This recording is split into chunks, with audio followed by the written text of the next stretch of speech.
Je peux dire un petit mot alors, Bernard ? Bonjour à tous. Vous êtes très nombreux et nous attendons encore du monde. Donc nous sommes très heureux de vous accueillir ici à l'IAE Lyon, sur le campus de la manufacture des tabacs de l'université Jean Moulin. Donc, au nom du directeur général de l'IAE Lyon, Christian Varinard, merci beaucoup. Alors c'est un jour un peu particulier et émouvant pour nous, car c'est la dernière fois que nous organisons un événement en partenariat avec acteurs de l'économie. En effet, comme vous le savez sans doute, l'ultime numéro du magazine a été diffusé en décembre et l'aventure se poursuit au sein du groupe La Tribune. L'IAE a fait le choix de construire ce cycle philosophie et management avec acteurs de l'économie il y a plus de 4 ans. La première conférence a eu lieu le 14 novembre 2014. Et depuis, 14 conférences ont été organisées sur des thématiques qui vous ont interpellé, questionné, et qui vous ont fait venir ici à l'université, toujours très nombreux, pour 1h30 de réflexion et de prise de recul. Je tiens à remercier très chaleureusement les équipes d'acteurs de l'économie, tout particulièrement Denis Lafay, son directeur, avec qui nous avons conçu des débats passionnants depuis 2010. J'adresse également mes sincères remerciements à Steven Dolbeau, journaliste qui était particulièrement investi dans le cycle philosophie et management. L'IAE Lyon souhaite poursuivre ce cycle et proposer bien sûr d'autres débats. Nous ne manquerons pas de vous en tenir informés. Je laisse maintenant la parole à nos deux intervenants, Jean-Michel Bérard et Cécile Esvan, et bien entendu à Bernard Jacquan, qui anime ce débat et ceux qui l'ont précédé, homme d'expérience et de très grande valeur, que je remercie très chaleureusement. Merci Catherine. Un vieux con est un jeune con qui a bien vieilli, c'est ça ? Bien, grand merci de nous accueillir, effectivement, avec un petit peu d'émotion. Voilà. Donc, pour traiter ce thème de l'expérience, j'ai la chance d'avoir avec moi, à ma droite, Cécile Esvan, qui a une double formation. Et c'est assez intéressant, on prône beaucoup les doubles formations d'ailleurs dans les entreprises aujourd'hui. Vous avez fait une école de commerce et en même temps de la philosophie. Vous avez travaillé en entreprise et vous enseignez la philosophie. Vous intervenez à l'ICP, à l'ESSEC. Vous êtes chercheur associé à l'ESSEC. Et vous me disiez tout à l'heure, à l'instant, que vous aimez bien l'entreprise parce que c'est un lieu où on peut avoir la main sur le monde. Mais vous avez, même en entreprise, déjà, vous aviez un regard sur la pratique. Et votre thèse est sur les valeurs du travail. Donc, on va parler de philosophie, mais de philosophie, je dirais presque appliquée, presque opérationnelle. On peut parler de philosophie opérationnelle ? C'est une question. Je pense qu'on peut, en tout cas de philosophie pratique, certainement. Et à mon avis, tout dépend du champ d'application de la philosophie, mais à mon sens, la philosophie peut être à la fois pertinente et opérante. Mais je pense que ça peut faire débat, donc on pourra en reparler. Merci. Et puis Jean-Michel Bérard, qui a fondé et qui est président du directoire de Esker, qui est une société qui s'occupe de dématérialisation. Très vite, vous avez été un des pionniers pour les questions de cloud. Et vous allez effectivement nous raconter cette histoire, puisqu'elle remonte maintenant à 85, 33 ans. Alors dites-nous un petit peu, comment 34, ouais. Comment en 1985 on ne parlait pas de cloud, on ne parlait pas vraiment de dématérialisation, on ne parlait pas beaucoup de numérique. Alors en 85, pour ceux qui ont de la mémoire, c'est l'émergence du PC dans les entreprises. Et donc on est né là-dessus. Moi j'avais fait des études d'informatique à l'INSA de Lyon et puis en faisant un stage avec un camarade, on a décidé on a vu comment tourner une société, une petite société, on s'est dit on va faire pareil. Et on a dit on va faire éditeur de logiciels parce que c'était le métier à la mode. Et on est parti, on n'avait pas d'idée de produit. Et pendant 3, 4, 5 ans, on a beaucoup souffert à rechercher le bon produit. Vous aviez la trentaine à l'époque ? Non, j'avais 23 ans. 23 ans ? Ouais, c'est dur d'imaginer ça. D'accord. 23 ans. Non, j'avais fini mes études, voilà. J'ai fini mes études, ingénieur informatique, et voilà, je suis parti. D'accord. Et petit à petit, alors cette entreprise, vous démarrez à 2, 3, 4. Aujourd'hui, vous êtes 500 répartis sur 5 continents. Voilà, donc il y a du chemin, là. Oui. Il y a une longue histoire. Ce produit dont on n'avait aucune idée, on a fini par le trouver. Ça s'est passé on faisait beaucoup de conseils à l'époque et en discutant avec un client, il m'a dit, dis donc, vous n'auriez pas un produit qui permet de connecter mes vieux systèmes IBM sur les nouveaux PC. Et j'ai cherché ce produit sur des catalogues, parce qu'à l'époque, il n'y avait pas d'Internet, et j'ai rien trouvé de convaincant. Et donc, j'en ai parlé avec mon associé qui m'a dit, oh, j'ai eu la même demande hier, et là, on avait fait l'étude de marché. Et on a décidé de développer ce produit nous-mêmes. Et ça a été un très grand succès. On s'est rapidement implanté en Allemagne, en Espagne, en Italie, en Angleterre. Et on a même voulu ouvrir un bureau aux États-Unis. Là, ça a été plus compliqué parce qu'il y avait des concurrents. On ne connaissait pas ça. Mais la société a très bien progressé jusqu'en 1997 où on est rentré en bourse. Voilà. Là aussi, c'est un cap important, ça. Ça, c'était un cap important. Vous n'étiez plus complètement maître chez vous, là. Moi, déjà, j'étais à 50% au départ. Donc, vous voyez, c'était pas tout à fait une totale maîtrise. On était 2. Et puis ensuite, on est rentré en bourse. Ça nous a permis de recruter des équipes de choc pour les États-Unis où on n'avait pas encore réussi. Ça n'a pas marché. Et donc, on a acheté 4 concurrents aux États-Unis. Parce que quand vous êtes coté en bourse, vous pouvez lever de l'argent, payer avec vos actions, etc. Et on a acheté 4 concurrents aux États-Unis. Ce qui fait qu'aujourd'hui, la société a plus de 40% de son chiffre d'affaires aux États-Unis. Voilà. Et puis là, les années 2000 sont arrivées. Et le produit dont je vous ai parlé, qui permettait de connecter les nouveaux PC sur les vieux systèmes, le marché s'est effondré. Donc la société a connu une période de réinvention, une période critique dans laquelle notre produit faisait moins 30% tous les ans. Oula. Donc ça a été un peu difficile. Mais on a resserré un petit peu je vous la fais vite quand même. Hein. On a réfléchi un petit peu. On est allé revoir nos clients à ce moment-là. Dans les acquisitions, on avait acheté un logiciel qui faisait serveur de fax. Alors, c'était guère plus sexy que ce qu'on vendait. Mais en fait, en allant voir les clients, on s'est rendu compte qu'ils les utilisaient pour envoyer des bons de commande. Et donc, on a imaginé des traitements supplémentaires sur les bons de commande, comme la lecture automatique, la reconnaissance, le workflow, etc. Et de là est née l'idée de la dématérialisation. Vous voyez, elle date quand même plutôt des années 2000 que des années 85. Et en même temps, on est passé sur le cloud. Et puis, pendant 10 ans, ça a été très compliqué parce qu'il y avait un produit qui baissait, un produit qui montait, ça faisait à peu près rien. C'est-à-dire le chiffre d'affaires était le même d'une année sur l'autre. Et puis, depuis 2009, le chiffre d'affaires, comme le produit historique n'existe plus quasiment, le nouveau produit nous apporte une très forte croissance. Donc aujourd'hui, la société, l'an dernier, on a publié il y a 2 jours, a fait 87 millions d'euros de chiffre d'affaires. Et je crois que la croissance est de l'ordre de 17%. C'est ça, 16%, mais oui, vous y êtes. Oui, on utilise toujours ce terme, une croissance à 2 chiffres. Oui. Bon, c'est pas 10, c'est 17. Ouais. Oui, alors ça peut être 99 aussi, 2 chiffres. Ouais. Ouais. Bien, voilà un parcours, 33 ans. Qu'est-ce que ça vous évoque déjà de voir à travers cette histoire ? Donc 33 ans, on s'invente sur quelque chose, ça décline, on repart. Ils ont 23 ans, ils n'y connaissent pas grand-chose. En plus, ils sont informaticiens. Hein, oui, c'est vrai. Non, mais c'est vrai. En plus. Hein. On n'avait jamais vu ni un client, ni une compta, ni rien. Vous voyez, c'était vraiment des ingénieurs purs et durs, on savait que coder.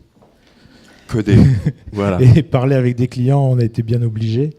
Et c'est comme ça qu'on a appris. Donc on a appris dans le dur. J'aurais dû faire l'IAE, c'est sûr. Ça m'aurait fait gagner du temps. Voilà. Alors, un parcours. Alors, expérience, parcours, parcours de vie. On parlera parcours d'entreprise, mais on pourra aussi parler parcours d'homme, parcours d'individu. Comment est-ce que vous percevez cette histoire-là là ? Belle expérience ? Une très belle expérience, oui. Et alors, moi, ce qui m'intéresse dans l'expérience, merci de m'avoir amené à réfléchir à la question. Je reviendrai peut-être tout à l'heure sur la manière dont l'expérience est analysée en philosophie, parce que souvent on parle plutôt de théorie de la connaissance et on insiste sur le débat entre les empiristes, suivant lesquels toute la connaissance vient de l'expérience. Il n'y a pas d'autre connaissance finalement que celle qui vient de l'expérience. Et puis les idéalistes, par exemple Kant, qui dit que l'expérience c'est le début de la connaissance, mais toute la connaissance ne peut pas en dériver, puisqu'en fait l'expérience, ça n'est que la matière de la connaissance, mais ensuite il faut lui donner forme. Et ça se fait à travers ce que Kant appelle les intuitions a priori de la sensibilité, c'est-à-dire l'espace, le temps et des catégories. Et donc ce qui est intéressant, c'est que à travers ce débat entre les empiristes et les idéalistes, on voit que on se demande comment finalement les facultés humaines sont mises en jeu pour construire une expertise, une compétence à partir de l'expérience. Et on voit bien aussi en sciences expérimentales qu'il y a toujours dans l'expérience ce côté actif-passif. Et vous le dites bien quand vous parlez de la manière dont vous avez exploré le marché et puis ensuite décidé. Et ce qui est intéressant aussi quand on réfléchit à l'expérience à partir de la philosophie, mais en quittant le champ des sciences pour entrer dans le champ de l'action, c'est que l'expérimentation, ça touche aussi au savoir pratique. Et vous faites une bonne illustration de l'homme d'expérience. Donc c'est 34 ans, du coup. Désolée. C'est vrai que l'expérience humaine, elle s'inscrit, elle se construit dans la durée. Elle est fruit aussi d'une histoire. Et alors, souvent, quand on parle des hommes d'expérience, on fait référence non pas à Kant, mais plutôt à un autre philosophe que vous connaissez sûrement, qui est Aristote, et qui parle beaucoup de l'intelligence pratique, la sagesse pratique. Il en parle en particulier dans l'Éthique à Nicomaque, où il essaye de définir finalement ce qui fait l'intelligence pratique ou la sagesse pratique, et il le fait en se référant à Périclès, donc un homme politique, un leader qu'on peut sans doute rapprocher d'un chef d'entreprise. Ce qu'il explique, c'est que finalement, l'intelligence pratique, elle se construit seulement par l'expérience. Ça n'est pas une science, au sens où ça n'est pas un savoir simplement théorique, mais ça n'est pas non plus simplement l'habileté. C'est un juste milieu entre les deux. C'est une manière d'utiliser les circonstances pour, à travers l'action, prendre de bonnes décisions. Je ne sais pas si c'est clair, mais je pense que ça peut se traduire tout à fait dans le champ de la politique ou dans le champ de l'entreprise, où il y a ce talent de stratège qu'il faut avoir au bon moment, selon le marché, selon le moment de l'histoire et selon le contexte. Mais là, il y a plusieurs éléments dans ce que vous venez de dire, et je me rapproche de l'histoire de Esker. Vous avez parlé d'expertise. Pour vous, Jean-Michel Auer, ce sont deux choses très très différentes. Expérience, expertise. Enfin bon, ça c'est ma petite vision à moi. Hein. Je connais pas Périclès particulièrement, mais si je regarde juste ma propre expérience, je m'aperçois qu'en fait l'expérience, quand on dit un homme d'expérience, donc avec un grand E, en fait c'est le fruit de centaines, voire de milliers de petites expériences qu'on mène au quotidien en rencontrant des clients, en parlant avec des développeurs ou avec un banquier ou peu importe. C'est des petites expériences qu'on construit et c'est une espèce de réseau d'expérience. Alors si on travaille toujours la même expérience, on devient un expert. Donc on a une expertise. Mais une expérience, c'est pas nécessairement une expertise. Ça peut être juste... L'expertise, c'est très pointu. Ouais, ça veut dire qu'on l'a répété plein de fois et qu'on la maîtrise totalement du début jusqu'à la fin. Moi, j'ai pas d'expertise du tout. J'ai que des expériences. Mais j'en ai beaucoup. Et donc, à partir de ce réseau d'expériences, on arrive à se construire une espèce de connaissance qui devient presque indépendante et qui permet de dire à un moment donné, ça je le sens, ça je le sens pas. Là, la solution, elle doit se trouver par là. Bon, des choses qui sont, on ne sait pas d'où ça vient, mais petit à petit, on acquiert cette expérience qui vous fait deviner que le chemin est certainement par là ou par là, mais certainement pas par là. Voilà. Il y aurait une expertise qui pourrait risquer de tourner en boucle, alors qu'il y aurait une expérience qui s'enrichit en permanence ? Oui. Je pense que l'expérience avec un grand E, oui, alors il faut la nourrir, parce que comme elle est nourrie de petites expériences, toutes ces petites expériences, pour moi, elles deviennent elles peuvent devenir obsolètes. Hein, si vous maîtrisez, je sais pas moi, la programmation sur Minitel quelque part, un jour ou l'autre, c'est pas une expérience durable. Donc, il faut en refaire sans arrêt. Ce qui veut dire qu'il faut sans arrêt retourner sur le terrain, parce que quelque part, si je vous écoute, l'expérience, elle se fait en direct avec le réel, quoi. Tout à fait, et je rejoins bien ce que vous dites sur le fait que l'intelligence pratique, ça n'est pas simplement la juxtaposition de cas particuliers. Si on prend l'exemple, par exemple, on pourrait accumuler des ordonnances médicales ou accumuler des lois. Si on n'a pas l'intelligence du médecin ou l'intelligence pratique du juriste, on ne peut rien faire en fait de la juxtaposition de ces cas particuliers. Donc dans l'idée d'expérience au sens de sagesse pratique, il y a plus que le particulier. C'est pas encore l'universel au sens du toujours identique, puisqu'on est dans le monde de la contingence, mais ça n'est pas simplement la juxtaposition du particulier. C'est finalement une intelligence du particulier qui est un peu à mi-chemin entre le particulier et le général ou l'universel. Et c'est en ça qu'on peut dire qu'il y a une forme de sagesse. Et moi, je trouve que c'est aussi très intéressant si on met ça en perspective, par exemple, avec l'intelligence artificielle, qui est un sujet que vous devez connaître aussi. Finalement, l'intelligence artificielle, c'est plein de choses différentes, mais c'est aussi, d'une certaine façon, dans certains cas, c'est simplement l'expérience artificielle, la capacité à accumuler des cas particuliers et, avec la puissance de calcul et les algorithmes, en faire un savoir extensif. Mais pour autant, ça ne veut pas dire qu'il y a une vraie intelligence. Enfin, dans certains cas, il n'y a pas forcément une vraie intelligence du particulier. Et moi, c'est un exemple que je trouve intéressant pour réfléchir aussi à ce qui, dans l'expérience humaine, est véritablement spécifique. Qu'est-ce qui distingue finalement l'expérience humaine et l'expérience qu'on peut avoir en tant que chef d'entreprise ou lorsque l'on travaille en général, de l'expérience de la machine. Alors, est-ce que ça serait une capacité à s'interroger et pas simplement à accumuler ? Hypothèse. Peut-être. À s'interroger, à mettre en perspective, à relier des choses. Et puis, je pense qu'il y a aussi une dimension, on en reparlera peut-être, un caractère un peu original de la pensée.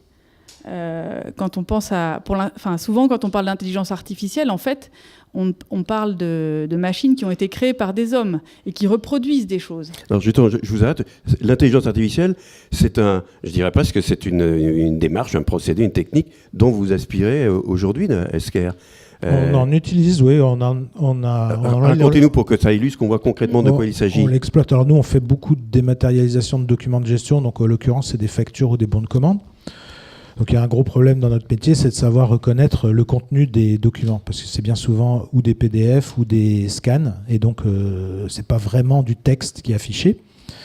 Et donc on envoie, si on veut, nous on fait par exemple l'expérience de reconnaître le montant total d'une facture qui peut se trouver tout en haut, tout en bas, à droite, à gauche. Enfin, il a souvent des endroits où c'est plutôt plus fréquent de le trouver, mais c'est jamais toujours au même endroit. Donc on lui passe 1 million de factures qu'on a en stock.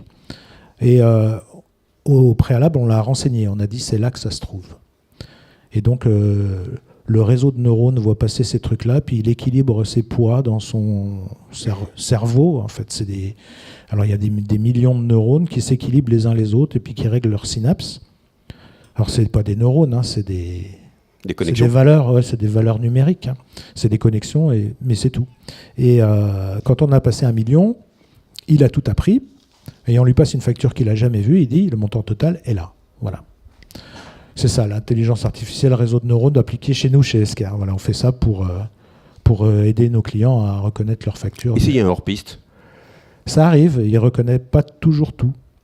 Lui, par contre, là, il est incapable de dire pourquoi il s'est trompé et il ne peut pas prendre de recul du tout vis-à-vis de la facture, alors qu'un enfant de 5 ans, on lui montre 5 factures. D'abord, il n'a pas besoin de lui montrer 1 million. Et avec 5 factures, un enfant de 5 ans ou même de 3 ans, il s'est retrouvé le montant total. Est-ce que c'est pas là une excellente illustration de vite ? Autrement dit, c'est pas simplement l'accumulation, c'est le pas de côté qui permet de s'interroger, la différence que vous citiez tout à l'heure là.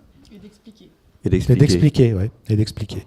Parce que l'intelligence artificielle, elle ne sait pas vous dire aujourd'hui pourquoi elle a trouvé ce résultat. Alors, elle pourrait peut-être vous montrer quelques exemples sur lesquels elle s'est basée, mais c'est à vous de déduire. C'est pas elle qui va dire comment elle a trouvé.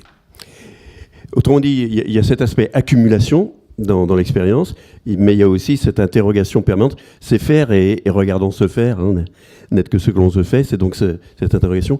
La part de l'expérimentation, Jean-Michel nous a bien expliqué qu'au début, ils ont tenté quelque chose, et puis ils sont allés voir des clients. La part de l'expérimentation aussi, c'est tout à fait différent de l'expérience. Quelle est-elle dans le parcours, effectivement, qui nous permet d'accumuler une expérience? Tenter, oser, de manière neuve. Alors, à mon avis, c'est essentiel. Certains diraient que presque tout le savoir vient de l'expérimentation. Il y a un philosophe qui s'appelle John Dewey qui explique que finalement, la connaissance, elle est le fruit de notre rapport au monde, et même dans la dimension éthique et dans la dimension esthétique, c'est à travers l'expérimentation que l'on apprend. Et donc ça, c'est tout à fait vrai. Et ce que je voulais aussi rebondir sur ce que vous disiez à propos du pourquoi. Alors je ne sais pas si c'est juste pour illustrer que finalement, quand on parle d'expérimentation ou d'intelligence artificielle, la question finalement, c'est moins ce qu'on est capable de faire d'un point de vue technique. À mon avis, même si je ne suis pas du tout spécialiste, les limites sont... Enfin, on ne sait pas encore quelles sont les limites, mais on peut aller très très loin. Mais la question que l'on peut se poser, et que se pose aussi le sage au sens d'Aristote, c'est finalement, au-delà de ce qu'on est capable de faire techniquement, qu'est-ce qu'on veut faire et plus exactement, enfin, vous parliez aussi de la valeur de l'expérience. Qu'est-ce qu'on veut garder dans l'expérimentation humaine?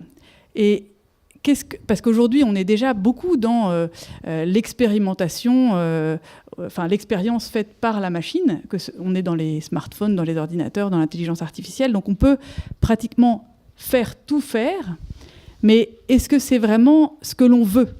Et est-ce qu'il n'y a pas quelque chose dans l'expérimentation qui nous nourrit de façon très essentielle et qu'on veut absolument garder. Et là, on peut se poser la question au niveau individuel. Finalement, est-ce que je souhaite continuer à faire des expériences, ou est-ce que je souhaite ne plus composer de numéro de téléphone, utiliser plutôt mon smartphone pour le faire, ne plus traduire, utiliser un logiciel de traduction, ne plus marcher ou faire du vélo, mais utiliser plutôt une voiture autonome. Mais je pense que selon les sphères de l'existence, il y a quelque chose qu'on veut garder comme étant vraiment fait par les hommes, parce que c'est lié à la relation. Il y a un autre philosophe qui avait un peu, je crois 25 ans avant le film Matrix, théorisé cette idée de machine à expérience. Et il posait la question de savoir si finalement, si vous pouviez tout faire par une machine à expérience et n'avoir que le résultat, mais ça peut être un résultat très plaisant en termes de confort, de plaisir, pourquoi pas. Vous pouvez même voir des beaux paysages, mais vous, en revanche, vous ne faites aucune expérience. La machine le fait à votre place et vous donne simplement le résultat. Et si on vous demandait, voilà, est-ce que vous voulez vous brancher à la machine à l'expérience, en fait, la plupart des gens répondent non, je préfère vivre des expériences, parce que je préfère justement expérimenter moi-même. Et je pense que j'aimerais bien insister là-dessus, parce que je pense que c'est vraiment dans la manière dont l'homme s'accomplit, dont il est vraiment humain, il y a vraiment cet exercice des facultés qui passe par l'expérience. On pourra y revenir. Alors, si vous voulez. Par rapport à ça, qu'est-ce qui, vous le disiez tout à l'heure, quelles sont les expériences qui fondent effectivement une vie? Et je me tournerai aussi, quel est le retour d'expérience que vous pouvez faire de votre aventure? Sur quoi, nous, les individus, fondons-nous sur quelles expériences vitales, essentielles, existentielles? Alors, comme ça, d'emblée, moi, je dirais que ce qui est vraiment essentiel, c'est ce qui a trait à la manière dont on est en relation avec d'autres hommes et avec l'environnement. Donc c'est vraiment des expériences essentielles. C'est par exemple des moments de vie qui s'inscrivent dans des lieux, qui s'inscrivent dans des rencontres avec des gens. Et c'est ça qu'on retient et qui va petit à petit nous former, en fait, former notre personnalité. En fait, on pourrait dire que l'existence humaine, c'est une série d'expériences qui s'inscrivent dans notre histoire et qui sont le fruit de rencontres toujours singulières, originales, et chacun construit son expérience en fonction de ses rencontres. Et alors pour Esker, ça serait quoi les expériences fondatrices qui font que Esker a cette âme, a cette personnalité, a cette identité aujourd'hui? Alors il y a des moments clés, mais il n'y a pas d'expérience clé. Je pense qu'il y en a certaines parmi ces expériences qui ont généré beaucoup plus que ce à quoi on s'entendait, mais enfin globalement quand même on a une démarche de type sérendipité un peu quand même.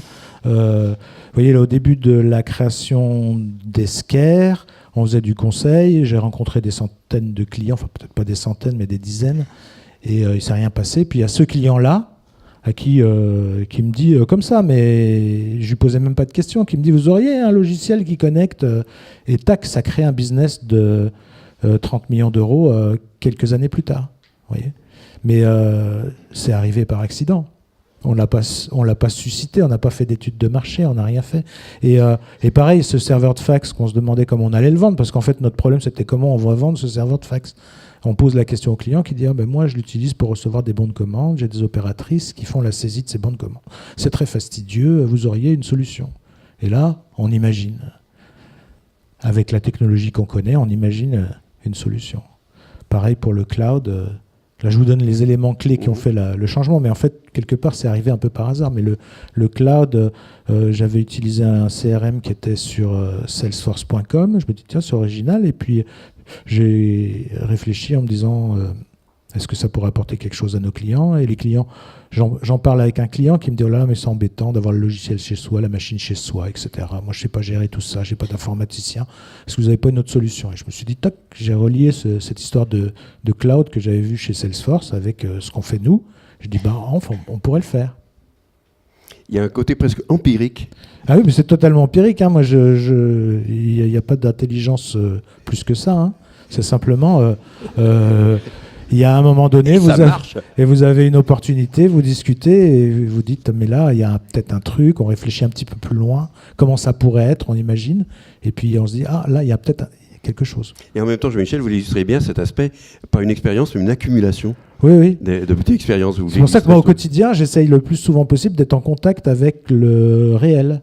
Donc, par exemple, je suis le président du directoire, donc ça m'éloigne quand même globalement assez loin des opérations, mais je dirige directement la filiale asiatique. Donc, on va voir les clients, on va voir s'ils ont des problèmes pendant les mises en route, dans le site commercial, comprendre ce qui se passe. Et c'est là où on apprend plein de choses. Et on revient et on parle au product manager et on est capable de leur dire mais moi j'ai vu ça, qu'est-ce que tu en penses? Et puis on construit comme ça. Et chez nous, c'est un peu la culture chez Esker de rester en contact avec le terrain. D'ailleurs, quand vous éloignez du terrain, vous avez vu, c'est pas toujours bon. Alors, une acception très particulière du mot expérience, hein, qui est très, très tendance, c'est l'expérience client, l'expérience consommateur. Voilà, je mange un yaourt, on va m'interroger sur mon expérience de consommateur de yaourt. Et c'est aussi une notion, est-ce que cette question d'expérience client, vous nous faites vivre quelque chose de passionnant à travers la dématérialisation? Qu'est-ce que vous pensez de cette idée c'est très marketing, ça? Là, c'est un élément clé de l'informatique d'aujourd'hui, hein. Il y a eu 3 âges dans l'informatique. Il y a eu l'âge des technologues. Là, c'est les années 90. C'est les produits qu'on vendait, hein, où on achetait de l'informatique pour le plaisir d'acheter de l'informatique. Et on achetait des PC, des serveurs. On se faisait plaisir, mais on ne faisait pas grand-chose avec ça. Hein. On faisait un peu de Word, Excel, mais ça coûtait beaucoup d'argent pour pas grand-chose. Et de la compta. Et puis, dans les années 2000, vous avez eu la décennie du ROI, retour sur investissement, où là, le directeur financier se dit « mais c'est quand même incroyable, on dépense 5% de notre chiffre d'affaires en informatique et ça rapporte quoi?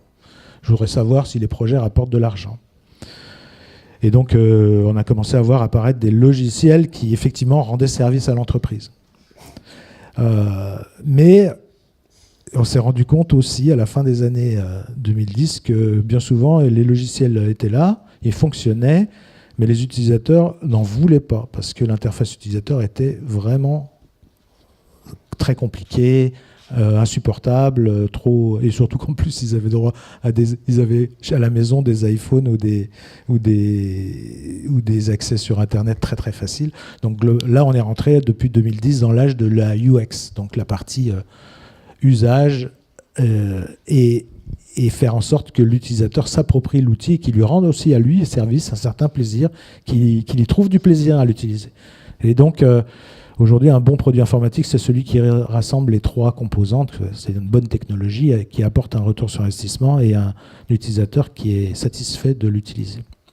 Voilà, et donc nous, on fait beaucoup de UX. C'est très important. Donc cette notion d'expérimentation, d'expérience que je vis en tant qu'utilisateur, c'est devenu pour vous... Voilà, et on mène des expériences avec les utilisateurs. C'est-à-dire qu'en gros, une expérience de UX, on va prendre un utilisateur particulier, je vais dire par exemple une comptable fournisseur ou un comptable fournisseur. On définit tout l'écosystème qu'il a à côté de lui. Alors il parle avec des fournisseurs, il parle avec des managers qui vont approuver les factures, il parle avec un trésorier, etc. Et on rassemble tout ce monde-là dans la salle et on essaye d'imaginer, de leur faire parler sur leurs interactions et là où ça leur pose problème. Et c'est là où on apporte des solutions. Donc ça, c'est la démarche user experience, qui est clé aujourd'hui dans l'informatique. Si vous ne le faites pas, vous serez plus vivant dans 2 ans, quoi. Alors, rapporter sur le champ effectivement, de la philosophie, qu'est-ce que ça serait ça, c'est accumuler des petites expériences, c'est tenter, c'est se remettre en cause. Comment est-ce qu'on pourrait imaginer cette notion d'expérience utilisateur ou consommateur versus philosophie? C'est tenter, oser, qu'est-ce que ce serait? Tenter, oser, en quel sens? Ouais, on peut parler d'expérience artistique ou d'expérience artistique. Qu'est-ce qu'il peut y avoir dans ce champ-là? Mais je pense que si on part de l'expérience utilisateur que vous décrivez en informatique, pour moi, ça fait simplement écho au fait qu'on a besoin d'être en interaction avec le monde, qui est une forme de résonance, de réciprocité, de résonance avec les outils que nous utilisons. Et je pense que c'est lié au fait que l'être humain est éminemment un être en relation avec lui-même, en relation avec les autres êtres humains, mais aussi en relation avec le monde et avec les objets qu'il utilise. Parfois, quand l'ordinateur chauffe un peu et qu'il commence à dérailler, on lui dit « Allez, vas-y, ne me lâche pas ». Je pense qu'on est quand même dans des relations avec certains objets qui ressemblent aux relations qu'on peut avoir avec nos amis, avec nos proches. Bon, je ne sais pas si c'est un bien ou un mal, mais je pense que c'est simplement le signe que l'homme n'est pas un objet et qu'il est un être en relation. Et je pense que c'est aussi, ça doit aussi nous nous rendre attentifs aux relations qu'on a dans le cadre à l'expérience comme cadre de ces relations-là. Et tout à l'heure, vous avez demandé quelles étaient les expériences fondatrices ou marquantes. Je pense qu'il y a... Alors, ça n'a rien à voir avec les outils ni avec les machines, mais je pense qu'il y a aussi quelque chose dans cette idée de relation qui a à voir avec notre dépendance ou notre vulnérabilité. Et le fait que notre vie se construise dans l'expérience, ça signifie aussi que on se construit, on se construit dans l'interaction avec les autres, et on est tous fondamentalement dépendants. Alors, on n'est pas tous, ça veut pas dire que ça fait pas forcément écho à un handicap particulier, mais simplement, on a tous été des petits enfants dépendants de nos parents. On sera tous, ceux qui vivent le plus longtemps seront à un moment aussi peut-être dépendants des autres. Et je pense que, je voulais insister sur le caractère relationnel que permet l'expérience et qui est vraiment fondamental à mon avis. Et qui justement, aujourd'hui, pourrait paraître contesté par des jeunes qui arrivent en disant, par définition, l'expérience, c'est derrière. Vous n'êtes plus au courant, vous n'êtes plus dans la tendance. Autrement dit, il y a un vent de contestation de l'expérience disant c'est vos vieilles lunes. Nous, on peut s'en passer, on invente. Est-ce que dans l'entreprise, quelquefois, t'entends, on se fait pas entre guillemets jeter en disant dégagez, vous êtes vieux, votre expérience ne sert à rien, le monde va trop vite, vous êtes déjà dépassé. Est-ce qu'il n'y aurait pas un mouvement aujourd'hui de contestation de l'expérience comme étant fossilisante ? Ça a toujours été le cas, non ? Toujours ? Oui, je pense qu'il n'y a rien de nouveau aujourd'hui. On a toujours un peu challengé les anciens. Même avec l'accélération technologique qui permettrait à des gens de 25-26 ans de dire, écoutez... Ça leur donne des arguments, c'est tout. Mais c'est des arguments. Mais en fait, là, il ne faut pas confondre expérience et expertise. C'est là où l'expertise, c'est une expérience qu'on répète sans arrêt. Et effectivement, aujourd'hui, les expertises vieillissent très vite. Oui. Donc le type qui savait programmer en Fortran 77, aujourd'hui, il n'a pas forcément beaucoup de valeur sur le marché. Et son expérience est contestable, par un jeune en particulier. Par contre, une véritable expérience construite par l'addition de centaines d'expériences et qui donne un peu de recul par rapport à un sujet donné et qui donne des réponses, je pense que cette expérience, elle est même appréciée par les jeunes. Qui viennent vous voir, qu'est-ce que tu en penses ? Et là, on va leur donner pas une réponse toute faite basée sur une expertise, mais une réponse construite par rapport à ce qu'on connaît, ce qu'on a vu. On parle des startups qui sont créées effectivement au début par des jeunes. Est-ce qu'on peut imaginer effectivement qu'une startup reste uniquement avec des gens de 25-30 ans ? Est-ce qu'on peut retrouver aussi des gens de 40-50 ans et plus dans des milieux de haute technologie comme le vôtre ? Ils vont vieillir naturellement, donc à moins de changer tout le personnel tous les ans, ils vont forcément vieillir. Vous ne poussez pas à la sortie les gens au-delà de 35 ans ? Non, moi j'ai les meilleurs développeurs chez nous, ils ont presque 60 ans.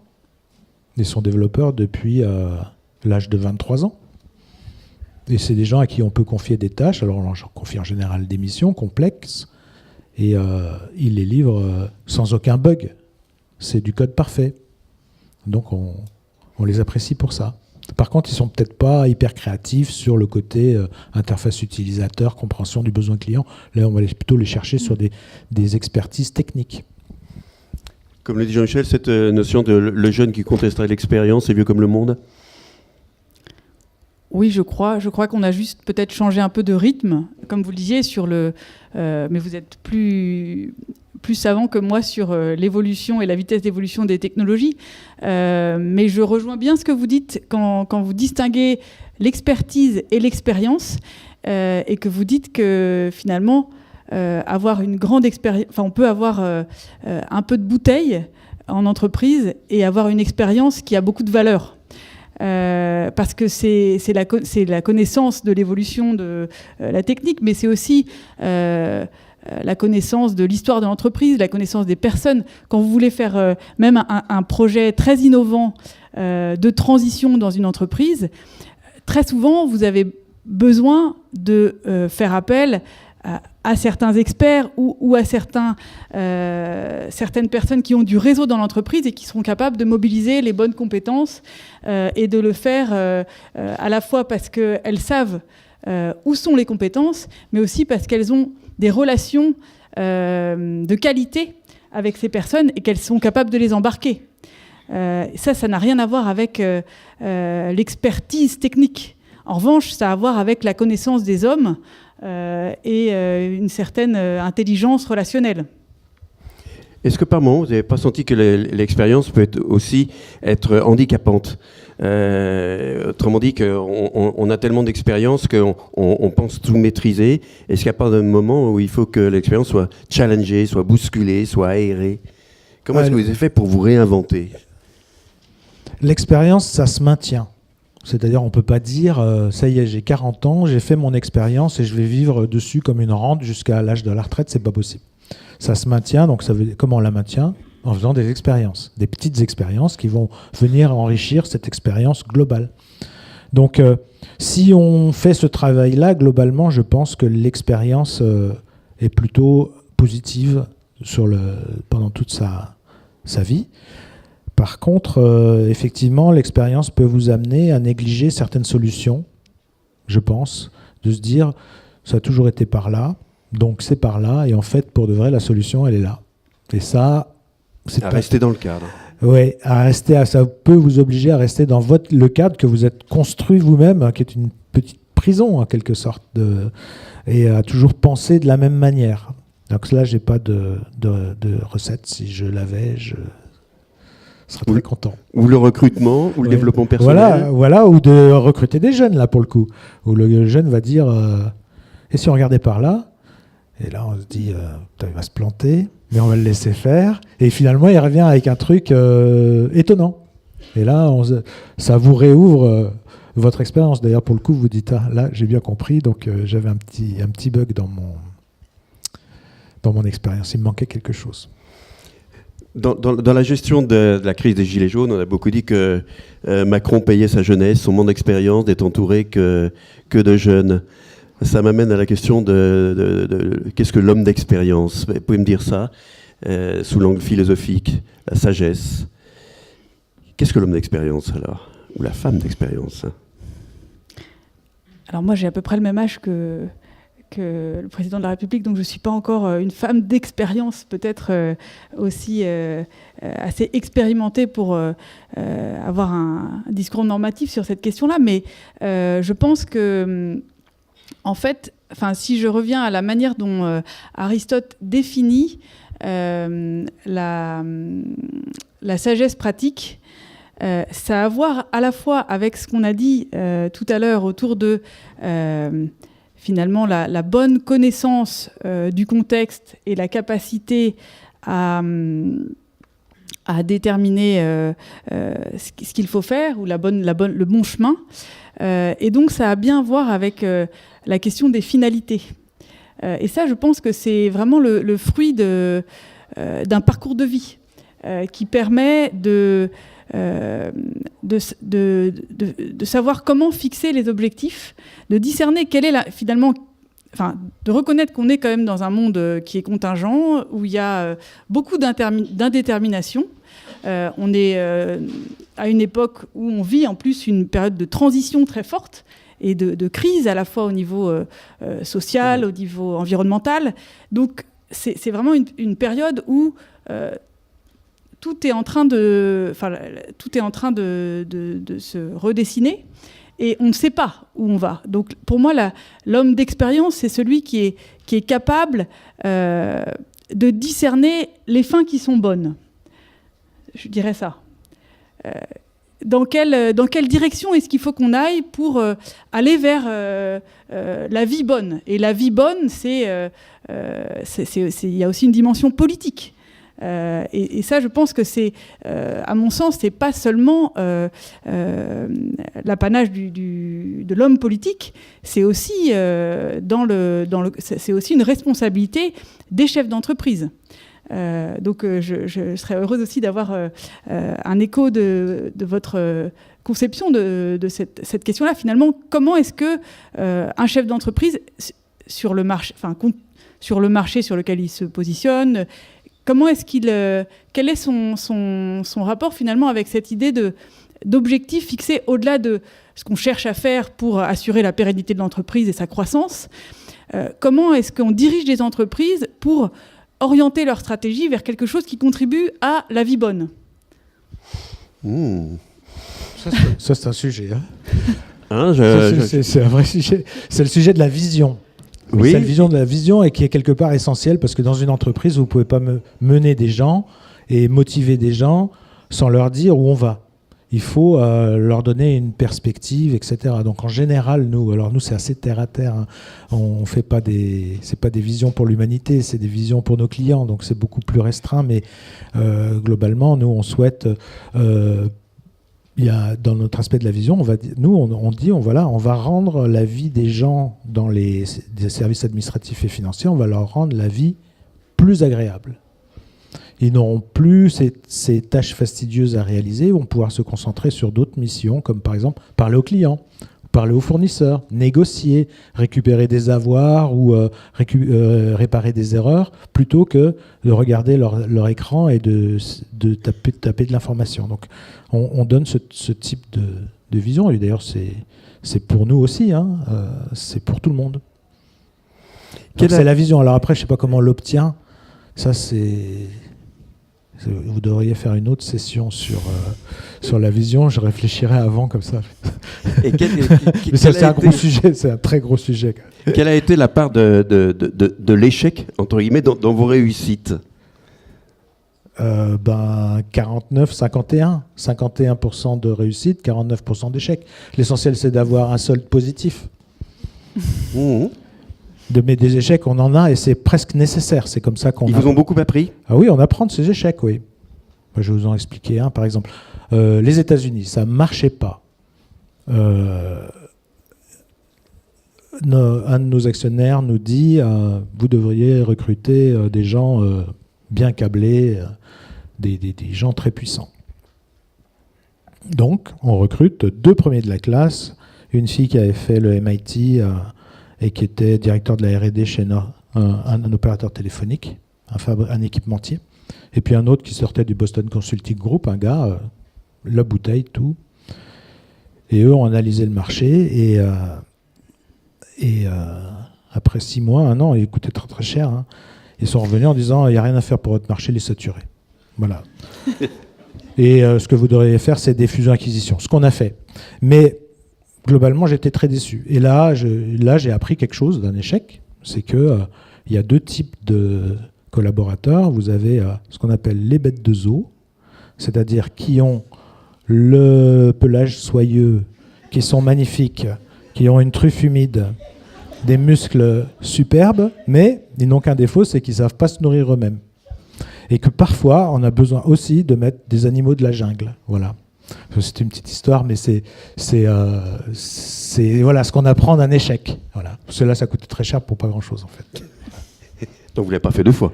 Non, on ne l'a pas fait 2 fois, non. Non, ça, on ne fait pas 2 fois, ça. Non. D'accord. Alors là aussi, pareil, dans une expérience de vie, c'est un talent d'arriver à se grandir de ses échecs. Qu'est-ce qu'en disent les philosophes ? J'étais en train de réfléchir à mes expériences de vie, alors je ne sais pas ce que... Si vous voulez nous les partager, pourquoi pas ?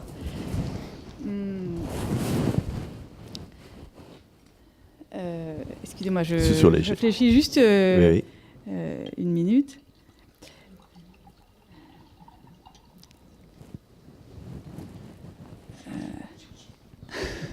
Non, mais c'est intéressant de prendre le temps de la réflexion. Vous savez. Je suis toujours surpris dans certains débats à la télé ou à la radio, on est dans un ping-pong, là, tang, tang, tang, tang. Eh ben, on peut s'offrir le temps du blanc. Je vous invite à faire de même, profiter du blanc pour réfléchir à vos échecs et à vos expériences fructueuses issues de vos échecs. Non, je vais peut-être donner je vais peut-être expliquer ce qui m'a amené à faire de la philosophie après. En fait, c'est né d'une expérience qui était un peu c'est vraiment les hasards de la vie. Je travaillais à l'époque chez Hachette Livre. Je m'occupais du développement numérique d'Hachette Livre. Et puis, on a proposé à mon conjoint de partir en Inde. Et donc, alors pour moi, c'était pas vraiment un échec, mais c'était quand même un grand vide. C'est-à-dire que c'était un peu une expérience. Donc, on a décidé de partir. Et j'ai arrêté de travailler et je me suis dit, ben voilà, ma carrière en fait s'arrête là. Et que faire ? Et en fait, ce que je voulais, enfin là où je sais pas si je réponds complètement à votre question, mais en fait, c'est le fait de me retrouver dans un autre endroit et dans une culture totalement différente, puisque l'état où j'étais en Inde, en l'occurrence, c'était un état assez traditionnel avec vraiment où ma pensée instrumentale que j'avais pu mettre en œuvre en tant que consultante et aussi ma pensée cartésienne que j'avais pu mettre en œuvre en tant que philosophe trouvait assez peu d'écho d'emblée, et pourtant je sentais bien, donc je n'arrivais pas en fait à comprendre le monde avec la façon dont j'étais habituée à le faire, puisque le rapport au temps était différent, le rapport au concept était différent, le rapport aux personnes aussi. Mais en fait, de ce grand vide a pu émerger une inspiration pour faire autre chose et recommencer un chemin en reprenant quand même quelques bases autour de la philosophie, mais très très très différent de ce que j'avais mené comme parcours dans la première partie de ma vie professionnelle. Donc c'est pas complètement un échec, mais c'est quand même une petite déconvenue par rapport à ce qui était prévu au départ, continuer à acquérir de l'expérience professionnelle pour peut-être continuer à développer une expérience uniquement dans un domaine où je commençais à avoir une petite expertise.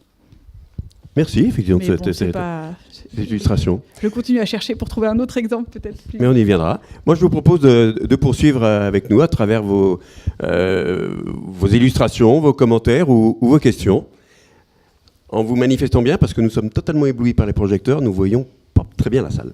J'ai quelqu'un ici. Bonjour. Bon, la première question, c'est pas toujours la plus simple. Déjà, merci de vos visions. Et il y a un mot que j'ai pas entendu, mais je pense qu'il est au cœur de tout ce que vous avez évoqué. C'est la notion de transmission. Transmission des savoirs, des connaissances, qui peuvent parfois être en contradiction avec à la fois l'expérience, et en tout cas qui, dans le mouvement de contestation des jeunes générations vis-à-vis des plus anciens, la notion de transmission, parfois, elle est un peu mise à mal. J'aimerais bien avoir vos avis, vos points de vue sur ce qu'est la transmission. Est-ce qu'il est nécessaire de transmettre encore aujourd'hui? La question est simple, en fait. Jean-Michel, oui, par rapport à 35 ans d'activité professionnelle, tout ce savoir accumulé et enrichi. Je ne transmets pas grand-chose. Déjà, vous êtes avec nous aujourd'hui. Mais c'est plutôt en parlant avec les gens. Mais en fait, moi, ce que j'essaye de faire, c'est pas que les gens aient mon expérience, mais qu'ils puissent être dans un environnement où ils acquièrent leur propre expérience. Donc, quelque part, je pousse les gens à aller voir des clients, je pousse les gens à discuter entre eux, je pousse les gens à faire des recrutements, à voir le monde, à voyager. Donc, on a des gens qui partent en Australie, à Singapour, aux États-Unis pour 1 mois, 2 ans, pour 6 mois. On essaye vraiment de les pousser dehors. Parce qu'en fait, quelque part, une expérience, ça s'acquiert sur le terrain. Et alors après, la transmettre, moi je peux leur raconter alors, que les nouveaux, quand ils arrivent chez nous, ils ont droit à l'histoire de la société faite par le fondateur. Voilà, bon, ils aiment bien. Mais est-ce que je leur ai transmis quelque chose? Je ne sais pas. Ils l'ont pas vécu comme moi je l'ai vécu. Et au fond, est-ce que c'est important de le leur transmettre? Je ne sais pas. Par contre, on travaille sur... Il y a un certain nombre de valeurs qui sont constituées, sur lesquelles on travaille ensemble. Donc on travaille beaucoup plus sur les valeurs et sur le fait que les gens puissent réaliser eux-mêmes leur expérience par rapport à notre domaine, hein, mais même par rapport à leur vie. S'ils veulent, toutes les expériences sont bonnes à prendre. Et voilà comment on fait. Peut-être c'est pas bien, je sais pas. Cécile, oui. Moi, je voulais... Pardon, oui, il faudrait apporter le micro. Voilà. Ce que vous transmettez, c'est un savoir-être, c'est pas un savoir-faire. Parce qu'effectivement, en 68 ou en 90... Mais mettez le micro plus près, s'il vous En plaît. 90, c'était le monde informatique, on va dire, était comme ça. Maintenant, en 2000 et quelques, il était autrement.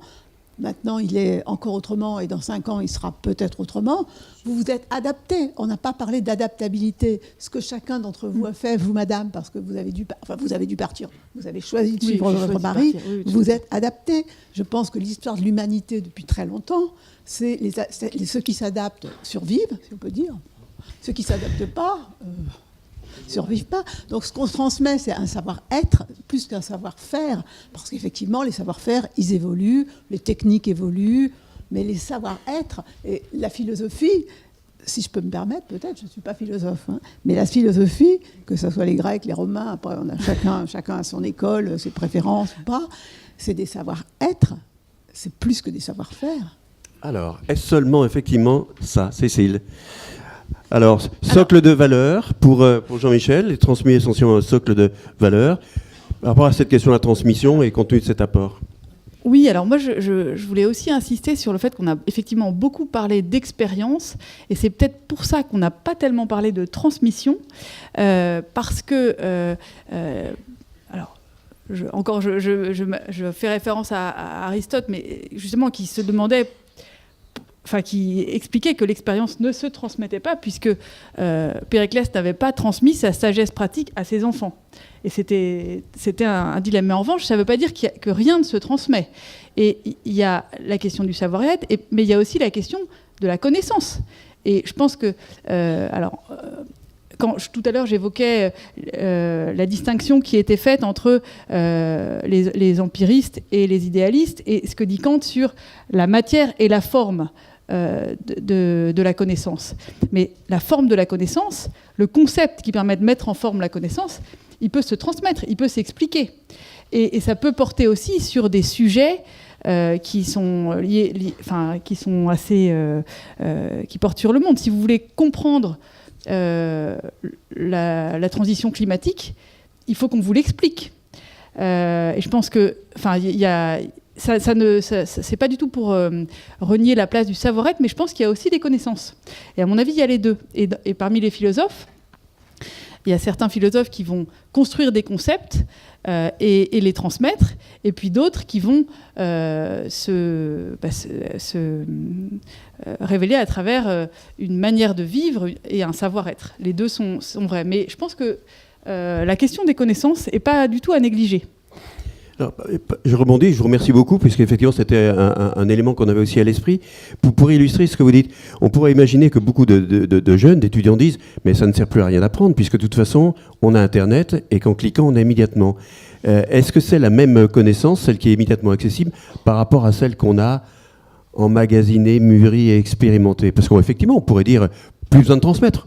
Aujourd'hui, à partir du moment où je suis connecté, pour peu que j'ai la Wi-Fi ou la 5G, ça marche. Est-ce qu'il y a encore besoin quand même de transmettre une connaissance, sachant qu'elle est disponible en un clic? Alors, là, je vais parler d'une expérience vraiment très personnelle, mais si vous voulez réfléchir par vous-même et par exemple, je ne sais pas moi, écrire un papier sur un sujet, vous pouvez cliquer toute la journée et évidemment on va utiliser Internet pour accéder aux connaissances, mais souvent ce que vous élaborez, la pensée que vous élaborez, elle est aussi et en premier le fruit des connaissances que vous avez à l'esprit, des textes qui sont vivants parce que vous les avez lus récemment et que vous les connaissez d'une manière personnelle. Donc je pense que Internet et tout ce que les progrès des technologies de l'information et de la communication nous permettent de rendre accessible en termes de connaissances, c'est formidable, mais ça ne doit pas nous empêcher d'apprendre et de continuer à apprendre. Et ça fait écho à ce que vous disiez tout à l'heure. L'expérience, c'est le fait de toujours continuer à apprendre, de jamais s'arrêter et de jamais se dire que de toute façon on peut s'arrêter parce que notre smartphone pourra nous donner la réponse si on a tout oublié et qu'on ne mobilise plus du tout ses facultés propres. Merci. Oui. Plusieurs questions ici à droite, également au milieu. Qui a le micro? Ici, au milieu. C'est pas vraiment une question, c'est plus une piste de réflexion. De voir l'expérience aussi comme un frein, peut-être, dans le sens où souvent, plus on a masse d'informations, ou plus on comprend des choses d'un certain contexte, plus ça va nous faire comprendre qu'il y a des difficultés ou des problématiques. Et est-ce que la petite part de naïveté devrait pas être plus valorisée parfois que l'expérience? Est-ce que le regard nouveau n'est pas plus important que l'expérience? Et je parle un peu d'une expérience personnelle où, arrivé à un certain point, il est très difficile de passer outre toutes ces petites expériences pour pouvoir en créer une nouvelle. Jean-Michel, Cécile, oui. Écho par rapport à ça. C'est tout à fait vrai. Je pense que parfois l'expérience peut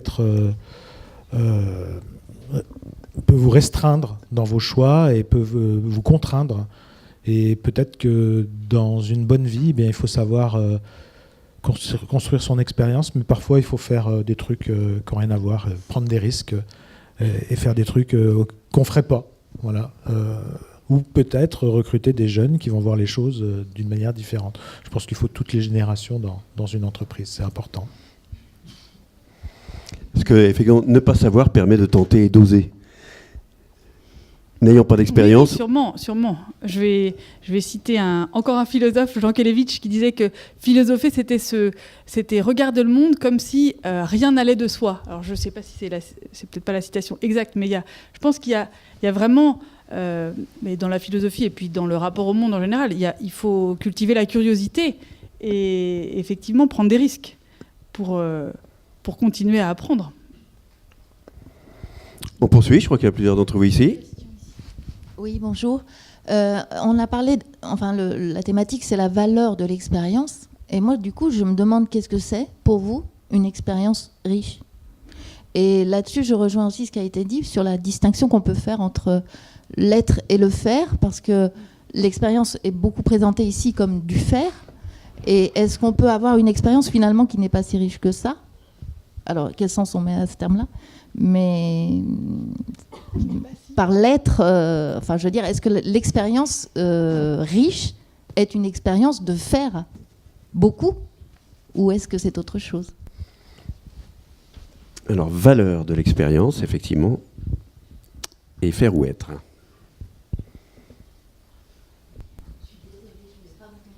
Non. Ouais, Jean-Michel. Je pense que l'expérience, c'est beaucoup avec du faire, mais finalement, ça vous conduit à un savoir-être. Et ces savoir-faire, comme vous l'avez dit, ça s'oublie ou ça devient périmé, mais globalement, il y a le savoir-être qui reste, et c'est la vraie valeur de l'expérience. C'est ce qui va vous permettre de voir que dans le cadre, je sais pas moi, d'un recrutement, cette personne-là, elle est vachement bien. Et en fait, vous ne savez pas pourquoi. Vous le découvrirez plus tard, mais vous avez d'un coup le sentiment que ce client-là, avec celui-là, ça va bien se passer ou mal se passer. Donc, c'est ça la véritable expérience. Ce n'est pas justement toutes ces petites expertises ou ces petites expériences de savoir-faire. C'est celles-là qui vous conduisent à ce savoir-être. Donc en fait, la véritable valeur de l'expérience, c'est ça. Ça fait une jolie conclusion. Et pour vous, Cécile, la valeur de l'expérience ? Oui, je pense qu'on a peut-être trop parlé de l'action, mais je suis d'accord avec ce que vous dites sur l'idée que l'expérience n'est pas seulement dans l'action, mais elle est aussi dans la manière dont on a conscience de l'action et dans... je pense qu'il y a une forme de... On parlait tout à l'heure de prise de conscience. Et lorsque j'ai parlé de relations, j'ai beaucoup parlé de relations aux autres, relations au monde, mais il y a aussi la relation à soi et l'authenticité de la relation à soi. Donc je pense que, évidemment, l'expérience nourrit la personne et on peut construire cette qualité du rapport à soi qui fait l'authenticité des personnes autrement que par l'agir, évidemment. Il y a un élément dans ce que vous disiez aussi, Jean-Michel, c'est que le fait d'avoir de l'expérience, on peut dire, quelqu'un qui a tout vécu et tout terrain est capable d'improviser, quoi. C'est aussi, il me semble, une dimension intéressante de l'expérience, c'est le fait qu'on a été rompu à toutes les situations, donc on est prêt à des situations nouvelles. Il y a aussi ça, me semble-t-il. Oui. On a poussé le bouchon. Parfois, on a poussé le bouchon tellement loin sur ces expériences qu'on peut se retrouver dans des situations qui n'ont rien à voir, mais qui sont quelque part toujours dans le cadre. Ouais. Et on sait qu'on va savoir les gérer. Voilà. Ouais. L'expérience comme disponibilité à tout. Oui. On poursuit également. C'est pour ça qu'il y a toujours de la prise de risque dans l'expérience. Ouais. Il en faut. Donc, pour essayer de pousser ces barrières et ces limites le plus loin possible. Ici, là. Il y a un micro, Alain, je crois.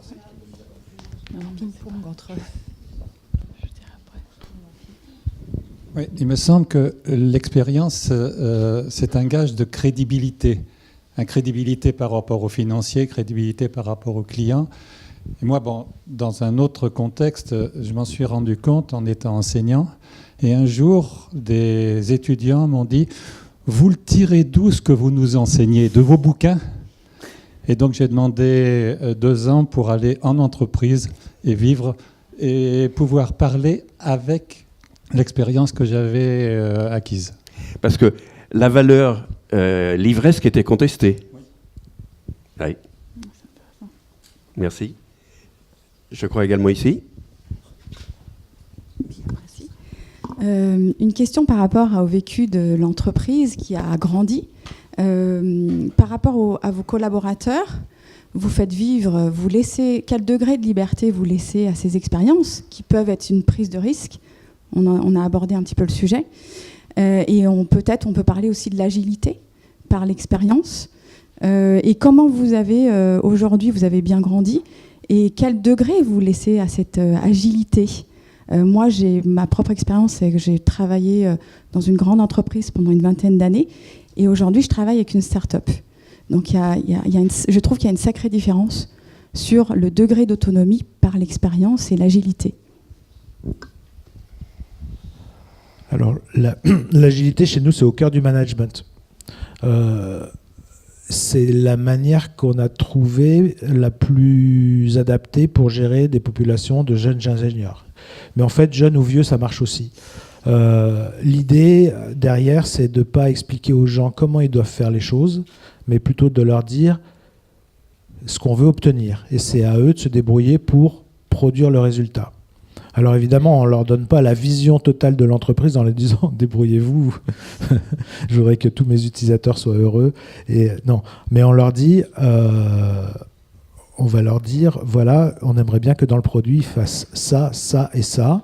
Pourquoi? Parce que ça va rendre service là, là et là. Et on leur dit, débrouillez-vous. Donc en fait, c'est des équipes de 4-5 et ils travaillent ensemble. Il y a des jeunes débutants, des plus expérimentés, et ils se partagent entre eux les tâches, ils analysent tout ça ensemble, ils apprennent à travailler ensemble, et à la fin, ils montrent le résultat qu'on leur a demandé. 15 jours après, donc c'est des petits cycles. Et globalement, il y a une très bonne motivation au sein de nos équipes grâce à cette méthode. Pourquoi? Parce que il n'y a pas de logique de petit chef ou de gens qui savent mieux que les autres et qui vont vous expliquer, ou le type qui vient de rentrer qui fait que les tâches subalternes. Il y a une véritable autonomie qui est donnée, mais dans un cadre qui est restreint, qui est limité en fait à 15 jours. Ça, c'est une méthode qui est formidable et qu'on a appliquée également à d'autres équipes comme le support, comme le marketing. Il y a guère que la compta chez nous qui n'est pas passée à l'agilité, mais c'est peut-être lié à l'activité. Merci. Bonjour. Dans une société qui est de plus en plus individualiste et qui pousse les gens à être dans une concurrence permanente, même au sein de l'entreprise, on a justement une opposition entre ce que vous disiez, peut-être les seniors, un petit peu plus fort, s'il vous plaît. Les seniors qui détiennent le savoir, en tout cas une grosse part d'expérience, les plus jeunes qui détiennent une part d'audace, et du coup, on a tendance à vouloir un petit peu conserver son savoir, qui est en fait son pouvoir au sein de l'entreprise. On n'a pas envie de partager avec ses collègues. Et Idriss Aberkan disait justement qu'on pouvait partager son savoir sans s'appauvrir. C'est-à-dire que c'était une denrée qui n'était pas monnayable. Et qu'en partageant mes connaissances avec vous, je pouvais en fait repartir sans m'être appauvri. Et du coup, la question, c'était comment inciter ces passerelles d'expérience et de savoir dans les deux sens sans que pour autant les différents partis se sentent lésés.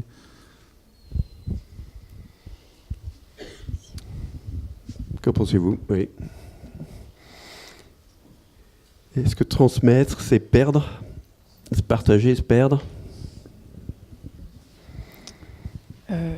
Non. Non, je ne crois pas du tout. Non, moi, ouais. je pense qu'il faut arriver à cultiver l'aspect un peu génératif de la transmission et arriver à ce que, dans les deux sens, il y ait une forme de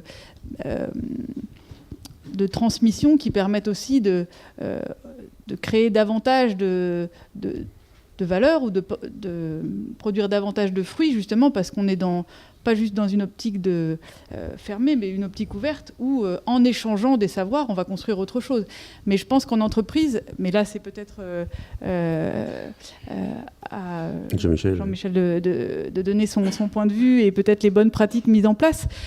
Souvent, la question du partage du savoir ou de l'expérience, elle est liée aussi à la manière dont on partage la valeur et le pouvoir.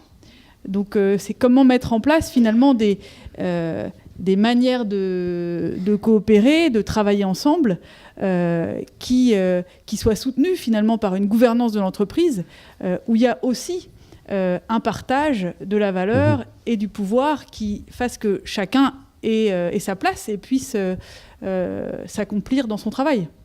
C'est ce que vous venez d'expliquer à travers ces équipes. Ces équipes multigénérationnelles où il y a un véritable échange. Et c'est vrai qu'au sein de l'entreprise, il n'y a rien de plus nuisible, surtout des entreprises qui sont en mutation comme les nôtres, que l'expert. L'expert, c'est le plus grand frein au changement, c'est-à-dire le type qui connaît quelque chose parfaitement.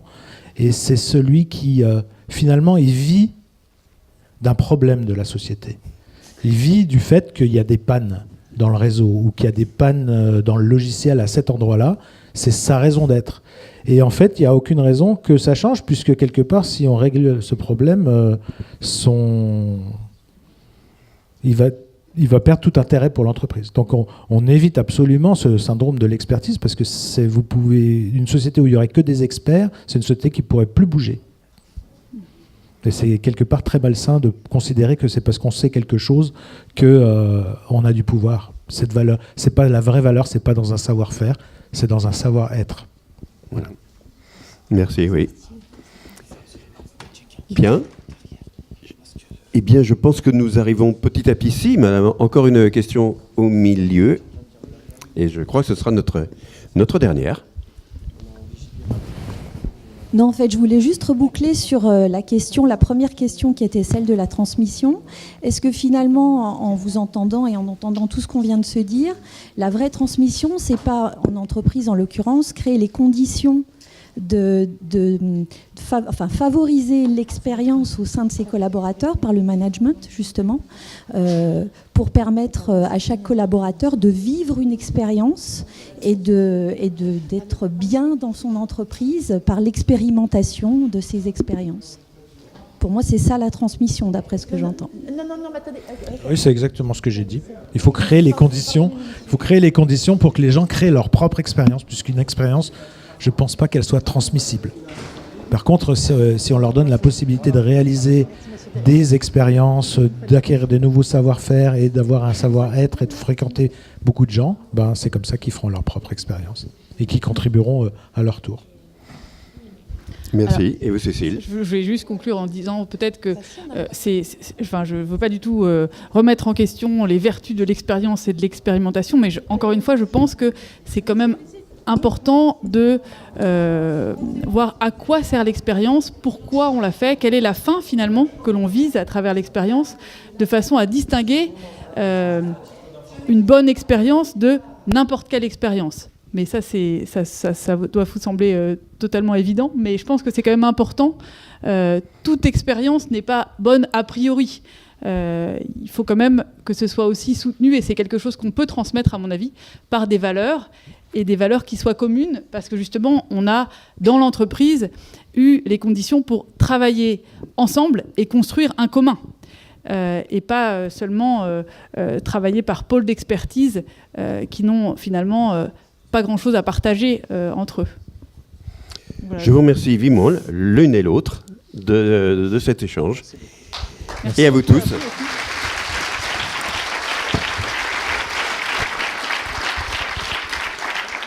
Donc en espérant avoir l'occasion, sous un autre format, de poursuivre cette belle expérience qui était ces rencontres philosophie et management. À bientôt.